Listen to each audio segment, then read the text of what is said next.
what is the difference between MS gynecology and DNB gynecology? ये एक all India level का exam होता है, एक स्टैंडर्ड लेवल का एग्जाम होता है, एक थोड़ा डिफिकल्ट एग्जाम भी होता है। अगर आपका एग्जाम उतना अच्छा प्रैक्टिकल नहीं भी जाता है तो people know you as a resident. In DNB there are no grace marks.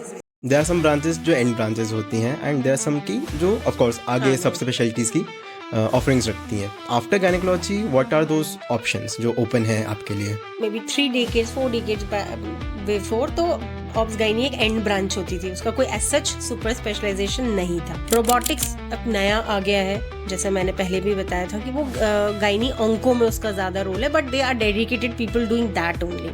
Ma'am of course AI जो आया है उसको काफ़ी लोग डरे हुए भी हैं एंड काफ़ी लोग ये कहते हैं कि ऑफ कोर्स आपको अडेप्ट करना आना चाहिए। रिगार्डिंग गायनेकोलॉजी कैसे AI उसको चेंज कर सकता है and how should doctors evolve with it? हम बचपन में जब स्कूल में थे तो ऐसे लिखते थे कि टेक्नोलॉजी अ बून और curse. Some people are really very fond of chat GPT, some people are really very scared of chat GPT क्योंकि लोग उसका मिसयूज कर सकते हैं। जो MBBS स्टूडेंट्स हैं if they want to join gynaecology उनको आप क्या एडवाइस करना चाहेंगे? Choosing a medical speciality is never easy. It's like कि आप अपने लिए एक लाइफ टाइम को पार्टनर चूज कर रहे हो। So today with us we have doctor Geeta Rai who is a renowned gynaecologist with over 15 years of experience, जिन्होंने सारे लेवल्स में काम करा हुआ है, रूरल हो, डिस्ट्रिक्ट हो और एम्स में इवन उन्होंने अपनी सर्विसेज प्रोवाइड करी है। Of course some of you may know her from our last podcast and which we discuss about women's health. In today's episode हम उनसे डिस्कस करेंगे कि गायनेकोलॉजी एज अ ब्रांच कितनी रिवॉर्डिंग है in terms of monetary benefits, in terms of work life balance. And if you find this podcast insightful, knowledgeable, please do consider subscribing to the channel.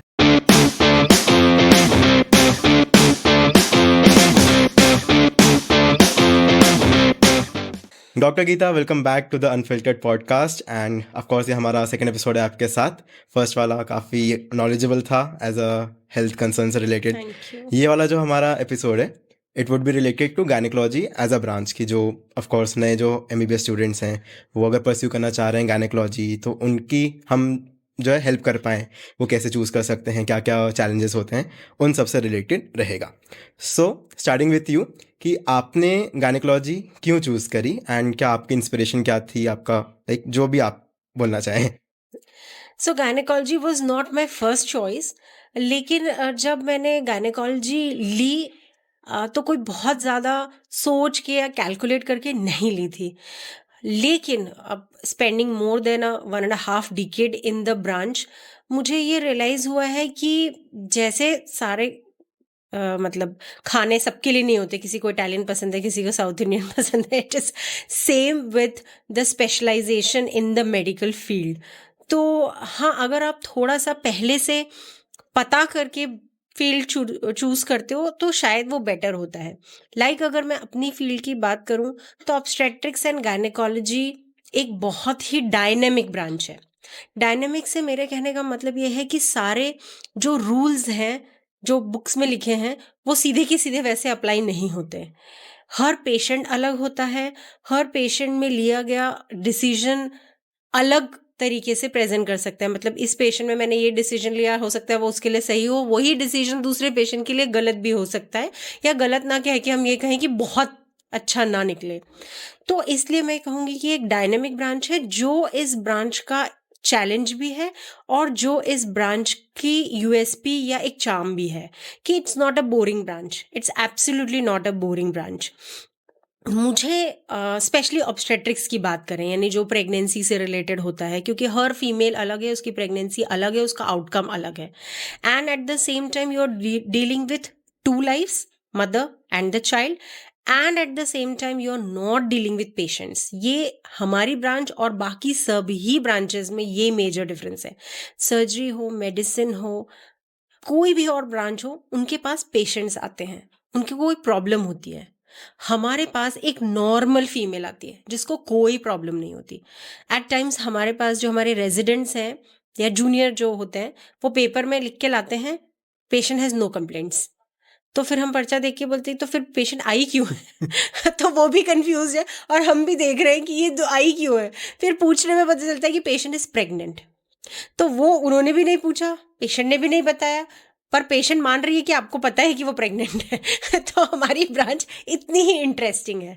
तो ये इसमें फ़र्क है कि हम patient से नहीं डील कर रहे होते। एक चलती फिरती पेशेंट हमारे मतलब फीमेल हमारे पास आती है, हो सकता है उसको ऐसा कोई प्रॉब्लम ना हो, लेकिन जब आप उसे इन्वेस्टिगेट कराओगे या आप उसे देखोगे तो आपको लगेगा कि उसको कुछ प्रॉब्लम है या उसके बच्चे का कोई प्रॉब्लम है, उसके बच्चे की ग्रोथ नहीं हो रही है। तो ये हमारी ब्रांच का चैलेंज होता है कि कई बार पेशेंट को कोई प्रॉब्लम नहीं होती, जब आप बोलोगे कि आपको ये प्रॉब्लम है, खून की कमी लग रही है या तुम्हारा बीपी ज़्यादा है, तो वो पेशेंट एक्सेप्ट नहीं करता क्योंकि उसे कोई प्रॉब्लम नहीं हो रही। विस सर्जरी में अगर पेशेंट आता है तो या उसका कुछ कटा होता है या कहीं कुछ दर्द हो रहा होता है, कुछ मेडिसिन में है तो खांसी हो रही होती है, फीवर हो रही होती है, तो वहाँ पे कंपेयर टू आवर ब्रांच एक काउंसलिंग पार्ट थोड़ा इजी है हमारी ब्रांच से। तो ये हमारी ब्रांच के चैलेंजेस होते हैं। Okay. So, what is the difference between MS gynecology and DNB gynecology? Like DNB एक of course नया टर्म है या ऐसा कह सकते हैं, एग्जिस्ट करता था लेकिन हाँ, उतना पता नहीं था लोगों को। Absolutely. So, what is the difference between the two? So MD is masters, जो भी सब्जेक्ट में, एमएस आप कह लो या एमडी कह लो, तो वो जनरली किसी भी एक मेडिकल कॉलेज में की गई पोस्ट ग्रेजुएशन की डिग्री होती है। जबकि जो डीएनबी है, जिसको हम डिप्लोमेट इन नेशनल बोर्ड कहते हैं, ये किसी भी हॉस्पिटल में अटैच्ड, अगर आप रेसिडेंसी करते हो आफ्टर एमबीबीएस, किसी भी एक हॉस्पिटल से अटैच होके आप 3 साल या 2 साल का कोर्स करते हो, लेकिन उसका एग्जाम वो हॉस्पिटल अपने लेवल पे नहीं लेता, वो एक नेशनल लेवल पे जो डीएनबी बोर्ड होता है वो एग्जाम लेता है और वो आपको एक डीएनबी की डिग्री देता है। तो DNB is a national degree. उसका एग्जाम आपके खुद के हॉस्पिटल में नहीं होता, आपको किसी और हॉस्पिटल में, हो सकता है आपने नॉर्थ की किसी कॉलेज से अपना डीएनबी किया हो और आपको साउथ में जाके प्रैक्टिकल देना पड़े। तो ये एक ऑल इंडिया लेवल का एग्जाम होता है, एक स्टैंडर्ड लेवल का एग्जाम होता है, एक थोड़ा डिफिकल्ट एग्जाम भी होता है। विस मास्टर्स, जो भी आप किसी मेडिकल कॉलेज से अटैच होके होते हो, कई बार आपका एग्जाम आप ही के कॉलेज में आप ही के टीचर्स विद सम एक्सटर्नल्स ले रहे होते हैं। तो थोड़ा सा अगर आपका 3 इयर्स का परफॉर्मेंस अच्छा है बट उस दिन आपकी तबीयत ठीक नहीं है, what ever it may be, अगर आपका एग्जाम उतना अच्छा प्रैक्टिकल नहीं भी जाता है, तो people know you as a resident. In DNB there are no grace marks. The day you are batting, that is your day. आपने पिछले 4 दिन में कितना अच्छा परफॉर्म किया वो इम्पोर्टेंट नहीं है, उन 50 ओवर में आपने क्या खेला वही आपकी सेंचुरी है या वही आपका डक वट एवर इज। तो ये फर्क होता है उसमें DNB exam and MD exam में, कि डीएनबी लिटिल बिट टफ है because it depends on the day of that exam how you are performing. Okay, so better like MSMD करना ही, लाइक अगर किसी को करना है तो हाँ, वो मतलब दोनों एग्जाम्स हैं। Definitely people choose MD MS over, क्योंकि वो एक मेडिकल कॉलेज का होता है, over a DNB exam. But once you do a DNB, मैं अपना पर्सनल ओपिनियन अगर इसमें कर सकूं, which may not be very pleasing to many people, but I respect people with DNB degree more than an MD degree, because they have cleared a national level exam. They have मतलब जो उनका testing हुई है वो उनके unknown unbiased testing हुई है। सो they are, मेरी नज़र में मेरी रिस्पेक्ट उनके लिए थोड़ी ज़्यादा है। ओके, सपोज एक बडिंग गायनेकोलॉजिस्ट हैं, उन्होंने अभी जो है JR1 है, PG फर्स्ट ईयर हैं, सो उनको क्या ऐसे स्किल्स प्रैक्टिस करने चाहिए या कॉमन जो उनके प्रोसीजर्स होते हैं वो कौन से उनको प्रैक्टिस करने चाहिए? सो प्रैक्टिस तो डेफिनेटली आपके सुपर जो आपकी स्पेशलाइजेशन पे डिपेंड करेगा। आप सर्जरी फील्ड में हो तो सर्जिकल स्किल्स की बात होगी, अगर आप नॉन सर्जिकल ब्रांच में हो तो उसकी बात होगी, रेडियोलॉजी का अलग है। बट आई थिंक जो एक कॉमन चीज़ अपने एक्सपीरियंस या अपने ओपिनियन से अगर मैं कहना चाहूँ एज अ रेजिडेंट किसी में भी होनी चाहिए, वो होनी चाहिए utmost sincerity towards your job. उसमें कोई शॉर्टकट नहीं है, फॉर 2-3 वेरी इंपॉर्टेंट रीजंस जो मैं बताना चाहूँगी। तो एक तो एक अटमोस्ट सिंसियरिटी या ऑनेस्टी आप कहोगे, उससे आपको अपना काम करना है।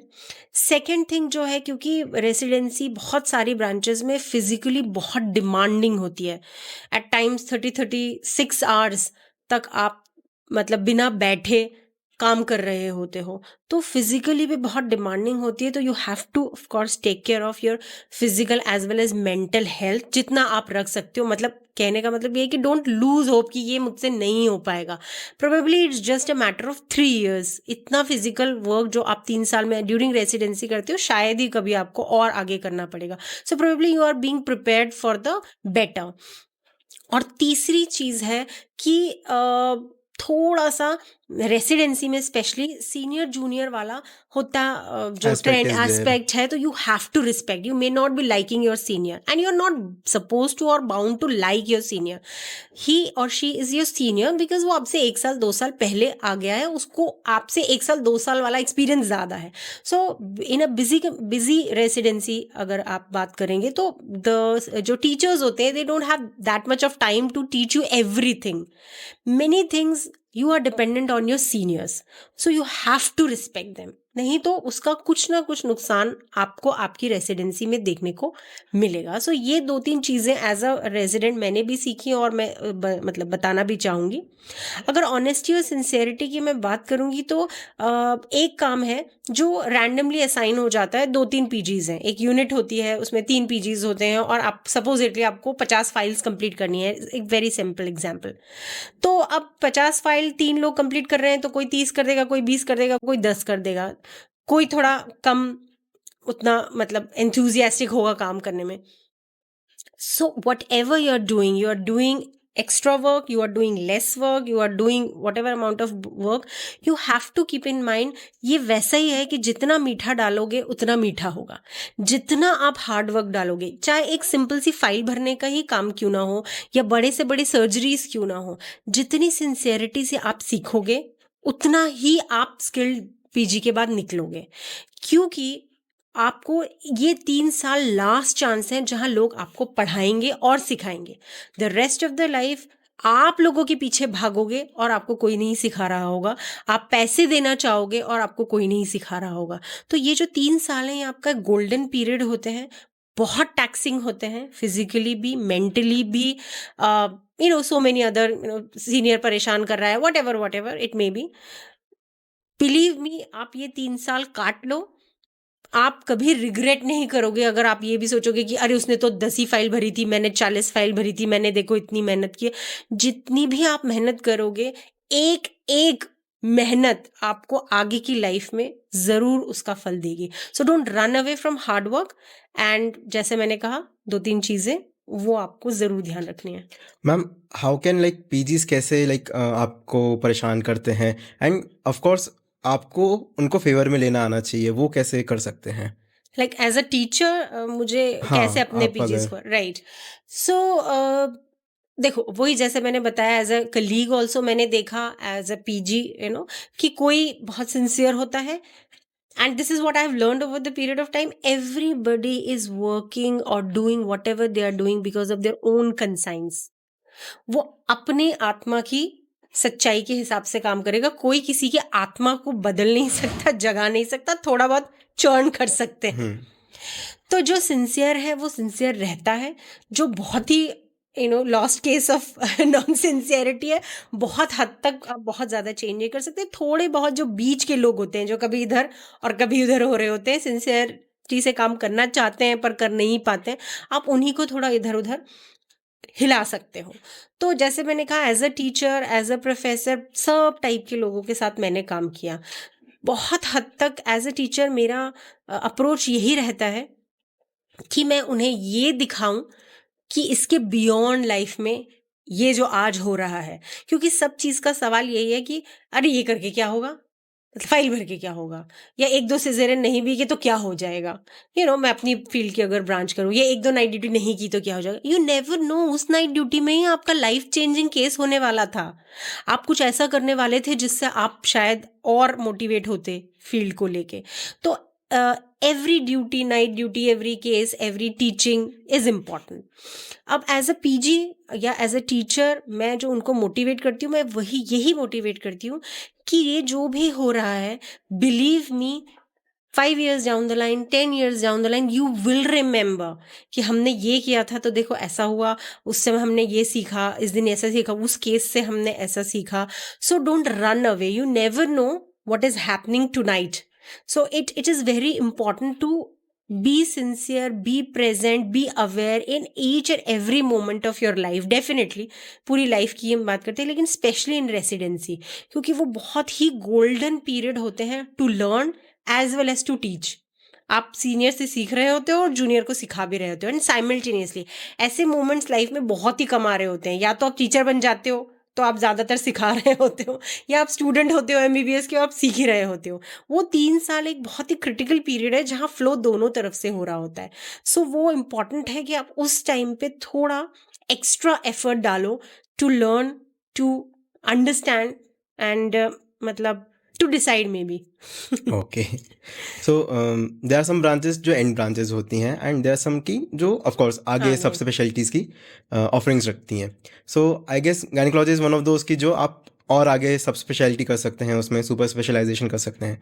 सो after gynaecology what are those options जो ओपन हैं आपके लिए? राइट.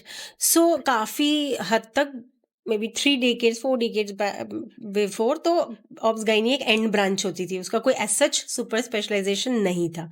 मगर अब लैप्रोस्कोपी अपने आप में एक सुपर स्पेशलाइजेशन हो गई है, जिन्हें हम गायनेकोलॉजी एंडोस्कोपिस्ट भी कहते हैं. तो वो सारी सर्जरीज को सिर्फ लैप्रोस्कोपिकली कर रहे होते हैं, तो वो भी अपने आप में एक सुपर स्पेशलिटी हो चुकी है. रोबोटिक्स अब नया आ गया है, जैसे मैंने पहले भी बताया था कि वो गायनी ऑन्को में उसका ज़्यादा रोल है, but they are dedicated people doing that only. फिर कॉस्मेटिक एंड एस्थेटिक गायनेकोलॉजी एक नया ब्रांच आया है. इसके अलावा इनफर्टिलिटी है, जिसे हम रिप्रोडक्टिव मेडिसिन कहते हैं. ये भी एक उसका एडवांस्ड वर्जन है, जिसमें जो इनफर्टिलिटी स्पेशलिस्ट है वो इनफर्टिलिटी कर रहे होते हैं. And there are people who are doing critical care in obstetrics या हाई रिस्क प्रेगनेंसी मैनेजमेंट. तो वो डेडिकेटेडली मतलब उसमें स्पेशलिस्ट होते हैं, तो वो उसी को डील कर रहे होते हैं. बट एज सच की जैसे DM या MCH सर्जिकल फील्ड्स में होते हैं, ऐसा MCH या DM वाला सिर्फ इनफर्टिलिटी में है, जिसमें हम फेलोशिप FNB करते हैं. और एम्स ऋषिकेश में I think MCH in cosmetic gynae या एस्थेटिक गायनी आया. इसके अलावा जनरली वो 6 months 1 year 2 year के फेलोशिप्स होते हैं, ऐसे डिग्रीज नहीं होते हैं. ओके. सो करेंटली अगर हम बात करें ट्रेंड्स के हिसाब से या डिमांड के हिसाब से, सो इंडिया में एंड ऑफ कोर्स अब्रॉड क्या इन डिमांड है अभी? सो किसी भी जैसा कि किसी भी सर्जिकल फील्ड का फ्यूचर होता है, US UK की बात करें कि वो बाहर से किए हुए सर्जिकल पोस्ट ग्रेजुएशन को बहुत ज़्यादा मतलब नहीं मानते. आपको उनका एंट्रेंस क्लियर करके अगर आप वहाँ से किसी भी सर्जिकल फील्ड में पोस्ट ग्रेजुएशन करते हो तो ही you are allowed and license to practise that surgical branch. Else mostly आपको वहाँ पे फैमिली मेडिसिन या जो भी नॉन सर्जिकल ब्रांचेस हैं उनको ऑप्ट करना होता है. सो if you have done post graduation here in a surgical branch, probably बहुत कम कंट्रीज ही होती हैं, जैसे गल्फ होता है, वहाँ पे आप प्रैक्टिस कर सकते हो. कंसिडरिंग US और UK, वहाँ पे आपको ऑब्स गायनी प्रैक्टिस करने को नहीं मिलेगा if you have done post graduation from India. So if you want to practise any surgical field in those countries like US or UK, you have to immediately clear their exam post MBBS and then do the residency from there only. तभी आप वहाँ पे surgical fields को practice कर पाओगे. Okay, so that degree is not valid there. Yes yes. Of course. अगर monetary terms में बात करें, so what is the most rewarding branch currently after gynaecology? After gynecology. Like in super specialization, Right. what would be the most rewarding in monetary terms? In my own subject कि आप सारे subject की In gynecology. In gynaecology तो अभी तो I would suggest से कि infertility का तो सैचुरेशन आ चुका है. एवरी गली मोहल्ला you can find a infertility specialist और एन IVF सेंटर. उतने तो आई डोंट थिंक कि इनफर्टाइल कपल्स भी होंगे जितने सेंटर्स खुल गए हैं. Okay. तो अगर आप देखो, रिवॉर्डिंग आई वुड से इन टू टर्म्स, एक तो जो वर्क सेटिस्फैक्शन वाला रिवॉर्ड है, एंड डेफिनेटली मॉनेटरी टर्म्स में। तो work satisfaction will absolutely individual, it's an individual thing. किसी को ऑब्स्टेट्रिक्स बहुत मजेदार लगती है, क्योंकि जैसे मैंने कहा वो थोड़ा डायनेमिक ब्रांच है, चैलेंजिंग ब्रांच है। किसी को वो बहुत ही खतरनाक ब्रांच लगती है, they can not take that much of adrenaline rush, तो वो काफी हद तक गायनी में लैप्रोस्कोपी या रोबोटिक सर्जरीज में जाते हैं। तो they are good options for people in terms of monetary aspects also, क्योंकि अगर आप अपने स्किल में अच्छे हो तो people will come to you, and not many people are doing good laparoscopy, जैसे मिनिमल इन्वेजिव सर्जरीज भी कहते हैं, good laparoscopic surgeries at least in tier 2 cities. National level अगर आप मुंबई दिल्ली की बात करो वो बात अलग है। डेफिनेटली पीपल आर देयर जो जनरल सर्जरी में जनरल सर्जन्स होते हैं और वो लैप्रोस्कोपी कर रहे होते हैं। But if I talk about my own branch like gynecologists who are doing endoscopic surgery, so there is still scope for those, and robotics is coming in Next. that. Yes. Okay, so like आपने बताया कि saturation है fertility उसमें, so is it applicable only for tier 1 और like for tier 2 and tier 3 cities as well? अब तो I think tier 2 cities में भी सैचुरेशन आ चुका है, क्योंकि एक सडन बूम आया इनफर्टिलिटी का, एंड देन अब आई डोंट थिंक कि like people who are doing under graduation now, अभी जो कर रहे हैं, अगर वो 5 years down the line when they come out और वो इनफर्टिलिटी में अगर अपना फ्यूचर देखते हैं, तो उन्हें सोच लेना चाहिए कि what they are going into, because it may not be that charming 5 years down the line. So of course अगर हम अब्रॉड के एस्पेक्ट से बात करें, सो इंडियन गायनेकोलॉजिस्ट की वहाँ पे क्या डिमांड है? Like are they okay with Indian gynaecologist और do they prefer some other one? Right, so as I already told you, who will practise वो थोड़ा सा डिफरेंट क्राइटेरिया है, बट स्टिल अगर हम यूएस यूके को छोड़ दें, हम गल्फ या और दूसरी कंट्रीज की बात करें, so all over the world Indian doctors are overall considered very good doctors.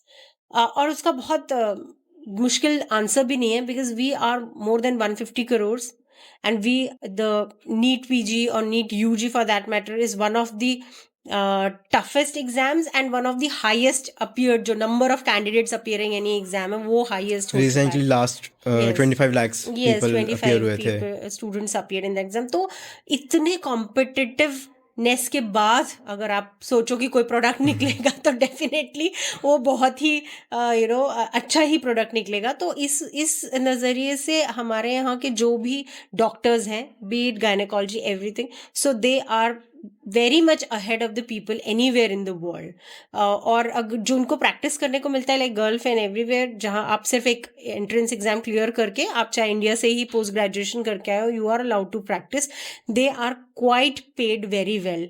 क्योंकि हमारे यहाँ जो वर्किंग कंडीशंस हैं during residency, they are very very laborious. तो बहुत फिजिकल, मेंटल टफ, मतलब टफनेस के बाद ही आप यहाँ से निकलते हो। तो जब भी आप कहीं और जाओगे, जिस भी कंट्रीज में बेटर रिसोर्सेज है, the problem with our country is once you are out of your residency, if you are posted in a rural hospital, आपको तो सब कुछ आता है पर वहाँ सेटअप ही नहीं है। मुझे ऑपरेशन करना आता है, इससे क्या फर्क पड़ता है अगर वहाँ ऑपरेशन थिएटर ही नहीं है? तो ये प्रॉब्लम है। तो जहाँ रिसोर्सेज मिलेंगे और मेरा स्किल मिलेगा, डेफिनेटली प्रोडक्ट बेटर आएगा।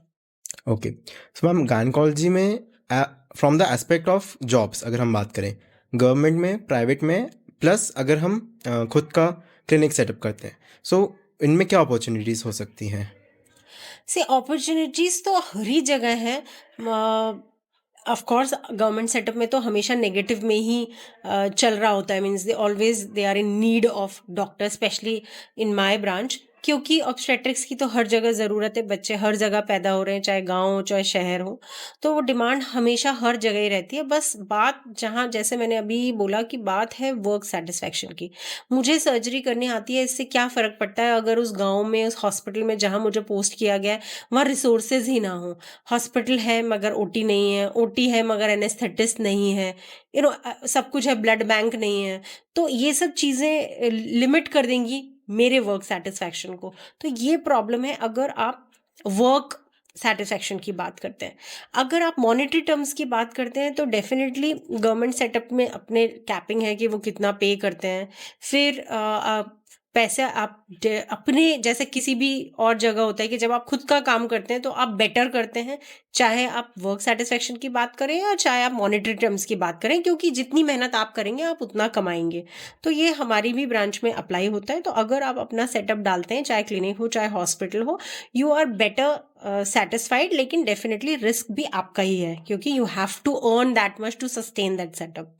ओके, सो बिजनेस एस्पेक्ट भी हम बाद में डिस्कस करेंगे surely. Okay. So ma'am, how do research and अगर आप पेपर्स लिखते हैं तो वो फेलोशिप्स इंटरनेशनल हो गए, इन इंडिया हो गए, वो कैसे हेल्प करते हैं कि आपको फेलोशिप या फिर जॉब्स मिल पाएँ? So it's a very very good question. अभी रिसर्च का हर जगह बहुत ही ज़्यादा एम्फेसिस है, और ये मेडिकल फील्ड में भी आ गया है। Whether you are a government employ, medical teacher, और in a private setup, everywhere you are almost forced to do research. तो डेफिनेटली अगर आप नॉट इंटरेस्टेड भी हो at all in any kind of research, फिर भी आपको करनी है। अगर आप हो इंटरेस्टेड तो नथिंग बेटर देन दैट, क्योंकि रिसर्च से आपको आपके future prospects in any, of course in the US UK में बहुत ज़्यादा आप इसकी वैल्यू है if you are a researcher. अगर आप किसी सर्जिकल फील्ड में हो मगर आपने कुछ अच्छी रिसर्चेस की हुई हो, it adds on to your CV. अगर आप रिसर्च फील्ड में ही हो, मेडिकल फील्ड में, तो अगर आप रिसर्च फील्ड में ही हो तो आपको उनसे ज़्यादा अच्छा कोई अपॉर्चुनिटी नहीं मिलेगा। हमारे देश में अभी भी उतना रिसर्च का एक्चुअली में माहौल है नहीं, बिकॉज ऑफ, जैसे मैंने कहा, resources. Research needs lot of money. You need to have labs, you need to have data collection, you need to have computers, equipments. equipments, है ना, बहुत सारा उसमें पैसा लगता है। जैसे मैं बार बार कह रही हूँ, we are more than 150 crore, तो हमारे पास बहुत सारी और डिमांड्स हैं। So our money is being directed to some other important things. तो रिसर्च काफ़ी पीछे आती है हमारे देश में। बट अगर आप किसी भी सेटअप में कर पाते हो रिसर्च, तो डेफिनेटली इन बेटर कंट्रीज, इन जहाँ पे उनके पास पैसा है रिसर्च में लगाने के लिए, आपके फ्यूचर एस्पेक्ट्स बहुत अच्छे हैं। मैम, एज समवन अगर पीजी कर रहा है, so what are the key researches that one should keep eye on, जो अभी रिसेंट डेवलपमेंट्स होने वाले हैं या हुए हैं, तो उनको लाइक क्या माइंड में अभी रखना चाहिए कि हाँ, ये बेटर रहेगा फ्यूचर के लिए? See, science is an ever evolving branch. आज जो रेलेवेंट है 5 साल बाद हो सकता है वो ना रेलेवेंट रहे। तो सब्जेक्ट क्या होना चाहिए रिसर्च से ज़्यादा, मैं कहूँगी कि the aptitude of research is important. आपको रिसर्च करना आना चाहिए। तो फिर आप, हो सकता है कि ये जो दीवार हो इसी पे ही रिसर्च करने लगो, because you know how to do it. So I would say you should develop, जो पोस्ट ग्रेजुएशन में आपको डेजर्टेशन होता है, the thesis thing, it is research. So the aim of thesis और रिसर्च, जो डेजर्टेशन, इज नॉट कि आप एक किताब छाप के उसे रख दो। उस पूरे प्रोसेस जो 3 साल चलता है, उस पूरे प्रोसेस का एम ही ये है कि आपको ट्रेन किया जाए for research purposes. You have, doing that dissertation, you should learn how to do a research. What research you are doing in your dissertation is immaterial. आपसे वही कराई जाती है मोस्टली पोस्ट ग्रेजुएशन में। उन्हीं टॉपिक्स में रिसर्च कराई जा रही होती है जो आपके बगल वाला मेडिकल कॉलेज भी कर रहा होता है, और 10 मेडिकल कॉलेज पहले ही कर चुके होते हैं। So the topic of research is not important in anywhere, I would say. What is important is to have the aptitude of research. वो माइंडसेट होना चाहिए, और आपको जितनी जल्दी लाइफ में आप ये सीख लो, वो आपको हमेशा पे करेगा। क्योंकि रिसर्च के बिना आजकल कहीं पे भी सर्वाइवल मुश्किल है। मैम, बीच में काफ़ी बूम था स्टेम सेल्स रिसर्च को लेकर के, सो इज इट स्टिल रेलेवेंट कि अब वो आउटडेट हो गई है? नहीं, रिसर्च ऐसा कोई, हमारे फील्ड में ऐसा कुछ कोई एक सब्जेक्ट नहीं है। Everything is under research. Definitely stem cells, जैसे एग प्रिजर्वेशन की भी बात होती है, वो भी अंडर अभी रिसर्च चल रहा है। Egg preservation, embryo preservation. So infertility अपने आप में एक ब्रांच है जहाँ हमेशा रिसर्च चल रही होती है। और जैसे ये रोबोट्स का आना, this is all because of research only ना। क्यों लैप्रोस्कोपी के आगे हम रोबोटिक्स पे चले गए? और अभी तो वो मतलब हमारे ऑपरेटेड रोबोट्स हैं, like in the console I am sitting as a surgeon and I am operating the robot. Future उसका ये बता रहे हैं कि वो एआई ऑपरेटेड रोबोट्स होंगे। आप उसमें सेटिंग्स फिट करेंगे, रोबोट अपने आप सर्जरी कर देगा। So because of the coming of AI, तो everything has changed, so has the medical science, so the surgical techniques, so the research, so everything is gonna change. The thing is you have to keep learning every day. Ma'am of course AI जो आया है उसको काफ़ी लोग डरे हुए भी हैं एंड काफ़ी लोग ये कहते हैं कि ऑफ कोर्स आपको अडेप्ट करना आना चाहिए। रिगार्डिंग गायनेकोलॉजी, कैसे एआई उसको चेंज कर सकता है and how should doctors evolve with it?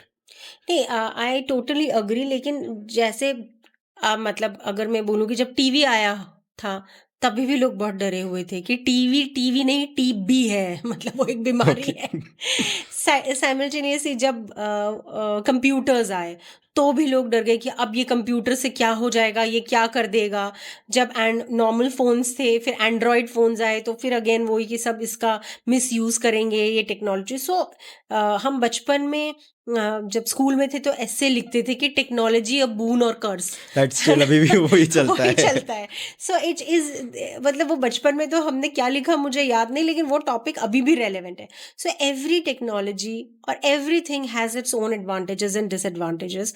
आप उसके सिर्फ डिसएडवांटेज देख के उसे निगेट नहीं कर सकते, या उसके सिर्फ एडवांटेज देख के उसे एडिक्ट भी नहीं हो सकते, मोबाइल हो चाहे कंप्यूटर हो whatever. So similarly with AI, जैसे चैट जीपीटी है, if I may give you an example, some people are really very fond of chat GPT, some people are really very scared of chat GPT क्योंकि लोग उसका misuse कर सकते हैं। I myself have used chat gpt in a limited manner, लेकिन I found that tool very interesting।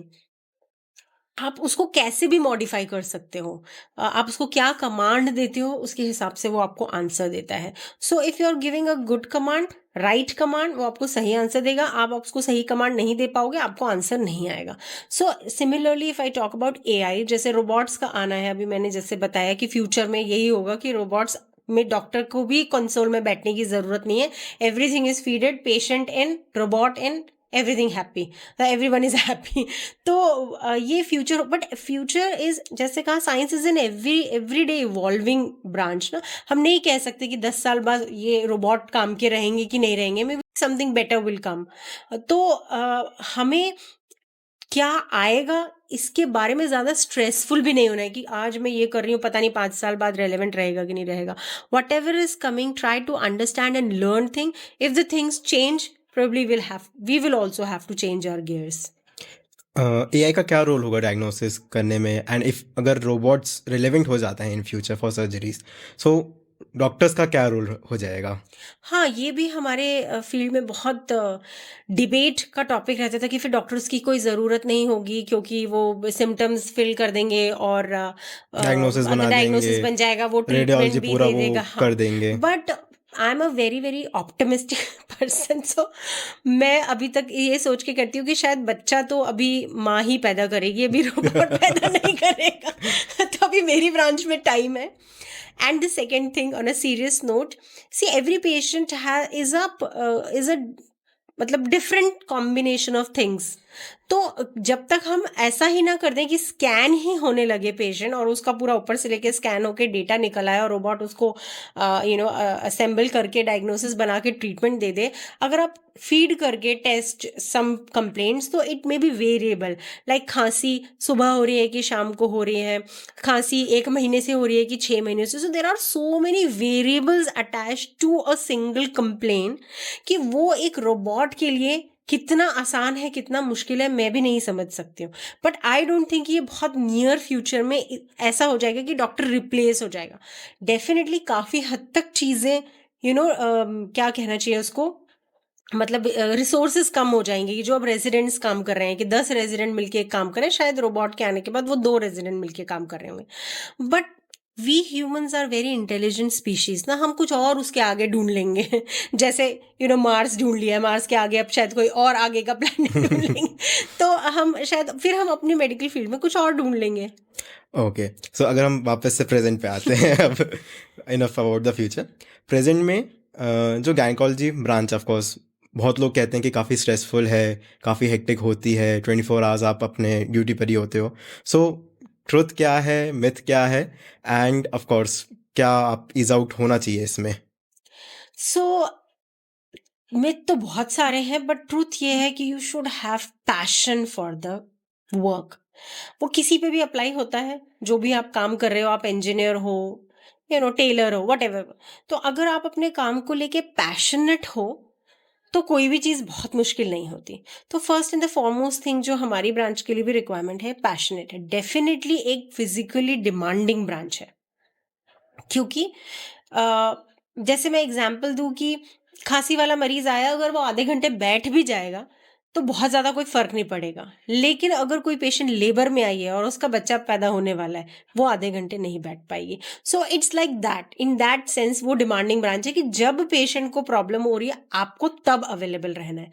ज़रूरी नहीं कि ये हर ही दिन 365 डेज आपकी लाइफ ऐसे ही जाएंगे, लेकिन इसमें थोड़ा, जिसे हम कहते हैं ना, ब्रीदिंग स्पेस हमारी ब्रांच में कम है। जैसे अगर कोई पेशेंट सपोजिटली सर्जरी के लिए आया हुआ है, उसका कुछ कट गया है, जो भी है, तो अगर वो 10 मिनट बैठ जाएगा और मैं खाना खा रही हूँ तो बहुत फर्क नहीं होगा। लेकिन जिसका बच्चा पैदा होने वाला है, अगर मैं खाना खा रही हूँ, मुझे अपने मुंह का निवाला रख के उसका बच्चा डिलीवर कराने जाना पड़ेगा। So that is the most challenging part of our branch. ये एक चीज है। और दूसरी, जैसे मैंने पहले भी कहा था कि it's a dynamic branch, not every patient is same and not every treatment suits the every patient. तो आपको अपने एक्सपीरियंस से, अपने एकेडमिक नॉलेज से उस पेशेंट के लिए बेस्ट ट्रीटमेंट डिसाइड करना पड़ता है। मैम, अगर एक स्टूडेंट के पर्सपेक्टिव से बात करें, so how can someone prepare themselves for emotional, mental end of course physical जो स्ट्रेस उनको मिलने वाला है इस ब्रांच के थ्रू?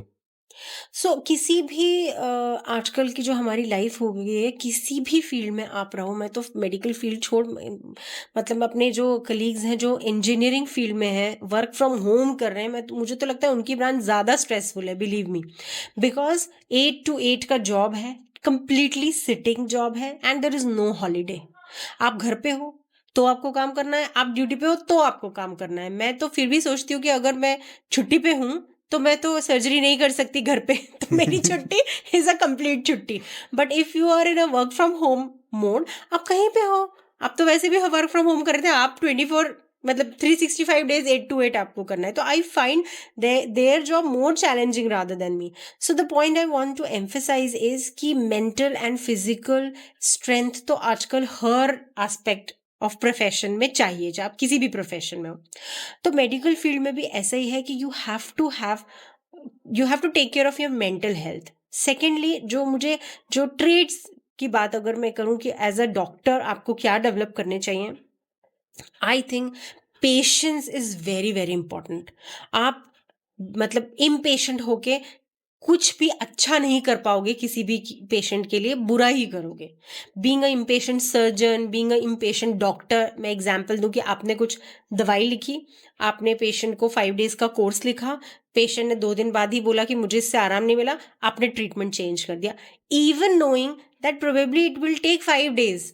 बट आपको ये डर लग रहा है कि ये पेशेंट कहीं चला ना जाए, किसी दूसरे डॉक्टर के पास ना चला जाए, तो आपने फटाक से उसका दूसरा ट्रीटमेंट चालू कर दिया। Now first treatment incomplete, probably second treatment incomplete, now third treatment. So being an impatient doctor can more harm you than benefit. अगर आप बिलीव करते हो कि इस दवाई का असर 2 हफ्ते में आएगा, फॉर एग्जाम्पल पेशेंट आपको 7 ही दिन में, 1 हफ्ते में कह रहा है कि मुझे इससे असर नहीं आ रहा, डोंट गेट इम्पेशेंट। आप खुद भी पेशेंस रखो, आप पेशेंट को भी कन्विंस करो कि रुको, 2 हफ्ते का ट्रीटमेंट दिया है, उसको ट्रीटमेंट को कंप्लीट करो, उसके बाद नहीं होता है तो I am there to treat you, don't run away from doctor to doctor. And believe me, if the patient runs away, वो आपके भले के लिए ही भागा है, क्योंकि impatient patient is rather a headache than a good patient. तो आप उसको जाने दीजिए, वो किसी और का सर खाने वाला है। तो patience is very very important. Okay, and what about the emotional aspect कि ऑफ कोर्स स्ट्रेसफुल होता है, आप ओवर टाइम अपने जो पेशेंट होते हैं उनसे भी आप थोड़ा अटैच हो जाते हो कि हाँ, राइट। आप उनकी क्योंकि केयर कर रहे होते हो। So how do you detach your self from that? Yes, so a detachment is a very good term actually, because yes, it is true कि क्योंकि आप किसी पेशेंट को 9 महीने एंटीनेटल केयर देते हो और फाइनली उसका डिलीवरी का टाइम आता है, गॉड फॉरबिडन कुछ भी ऐसा हो जाता है जो आप नहीं एक्सपेक्ट कर रहे थे, अनएक्सपेक्टेड थिंग्स।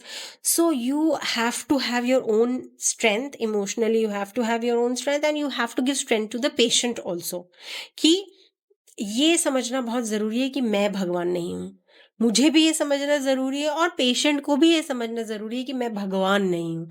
मैं भी एक इंसान हूँ, बस अपने एक ट्रेन्ड इंसान हूँ। तो जो भी to the best of my knowledge, to the best of my capability, to the best of my intentions मैं उस पेशेंट के लिए कर सकती थी, मैंने ये किया। अगर वो सही नहीं होता है, maybe that is what it was meant to be. अगर मेरे इंटेंशन सही थे, मुझे बुरा नहीं लगना चाहिए। हाँ, मैंने अगर जानबूझ के कुछ ठीक नहीं किया है, वो गलत बात है। जानबूझ के मक्कारी की, कामचोरी की, व्हाटएवर, आलस किया, जो भी किया, फिर वो मेरे पार्ट पे गलत होगा। पर अगर मैंने पूरी ईमानदारी से उस पेशेंट का बेस्ट करने की कोशिश की, फिर भी जो भी आउटकम था, वो मेरे हाथ में नहीं था। ये मान के ही फिर हम अपने आप को फिर से नए पेशेंट के लिए तैयार कर सकते हैं। So moving on to our rapid fire round. Again इस पॉडकास्ट में भी एक सेगमेंट इसका।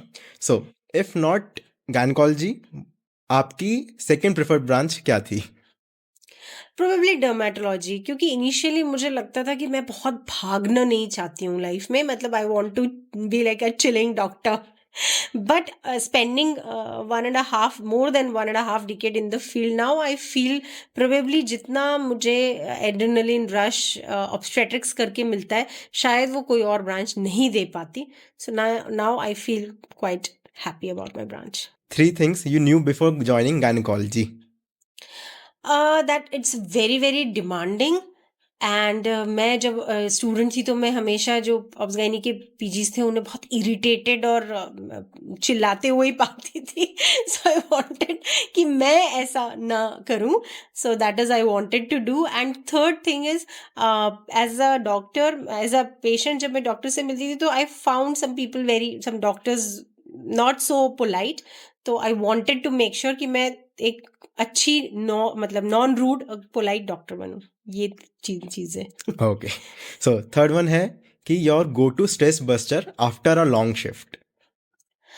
I am quite a lazy person, तो मैं बहुत सोती हूँ। तो मेरा स्ट्रेस बस्टर यही है कि मैं सो जाती हूँ।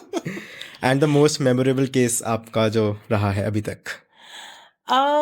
ऐसे तो बहुत सारे केसेस हैं, लेकिन एक बच्ची थी, मतलब बच्ची तो नहीं कह सकते, 18-19 ईयर्स की ही फीमेल थी। और हमारे ब्रांच में एक थोड़ा अनकॉमन अननोन केस होता है जिसे हम एडनेक्सल टॉर्शन कहते हैं। मतलब अगर ओवरी में सिस्ट हो तो एक टिपिकल साइज की सिस्ट घूम जाती है, जिसकी वजह से ओवरी की ब्लड सप्लाई रुक जाती है और पेशेंट को अनबियरेबल पेन होता है। तो ऐसी 22-23 ईयर्स की फीमेल थी, इमरजेंसी में आई और अनबियरेबल पेन था। और जब भी ऐसा पेट में अनबियरेबल दर्द होता है, जनरली हम उसे किडनी स्टोन्स मान के हमारी ब्रांच से रवाना कर देते हैं टू द सर्जिकल ब्रांच। लेकिन पेशेंट की जो लोकेशन थी, जो भी लगा, तो मुझे लगा कि शायद ये रीनल कोलिक नहीं है and she can be a case of adnexal torsion, क्योंकि उसकी पुरानी कोई तो भी अल्ट्रासाउंड जो वो लेके आई थी उसमें उसको सिस्ट था। So immediately we went for the ultrasound. उसके भी अपने लिमिटेशंस है, पर whatever we decided finally to operate the patient, क्योंकि उसका ट्रीटमेंट यही है कि आपको इमीडिएटली ऑपरेट करके ओवरी को डीटॉट करना है, क्योंकि अगर लंबे समय तक ओवरी की सप्लाई चली जाएगी, ब्लड सप्लाई, तो ओवरी खराब हो जाएगी and that ovary will be नेक्रोस्ड।